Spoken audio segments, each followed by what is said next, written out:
La semaine dernière, le journal Le Monde et l'association Animals International nous révélaient le funeste sort subi par les animaux envoyés vivants par l'Union européenne vers des pays tiers. Ces animaux devenus inutiles au sein de l'Union européenne, et ce pour diverses raisons liées à la sempiternelle rentabilité, ce sont de véritables camions de la mort qui sillonnent nos routes vers des destinations telles que le Maghreb, la Turquie ou encore l'Asie. Conditions sanitaires déplorables, mauvais traitements ou encore dénutrition sont la norme de ces périples aux méthodes barbares devant lesquelles les instances de Bruxelles ferment les yeux. Si seulement le calvaire prenait fin une fois arrivé à destination. Mais frappés, abandonnés en plein soleil sans eau ni nourriture, puis finalement égorgés à même le sol sans étourdissement préalable.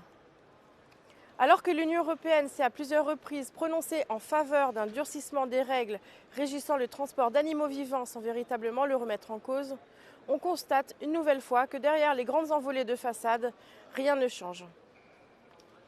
Tandis qu'un rapport adopté au Parlement, le 14 février dernier, prévoyait la fin des exportations d'animaux vivants vers des pays ne respectant pas les normes de protection européennes, force est de constater qu'une fois de plus, l'action de Bruxelles est privée d'effet.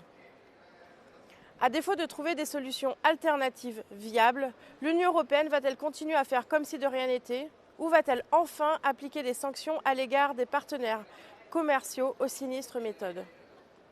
Il existe pourtant d'autres alternatives.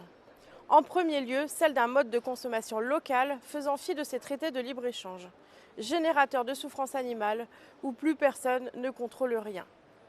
Et à court terme, la limitation des durées de transport ou le remplacement du transport d'animaux vivants par celui de carcasses en camions réfrigérés. Ces alternatives existent déjà et appellent à être mises en œuvre. Je suis par ailleurs intervenue en commission pour alerter sur ces dérives. N'ayant pas encore obtenu de réponse concrète, je persévère dans ce combat.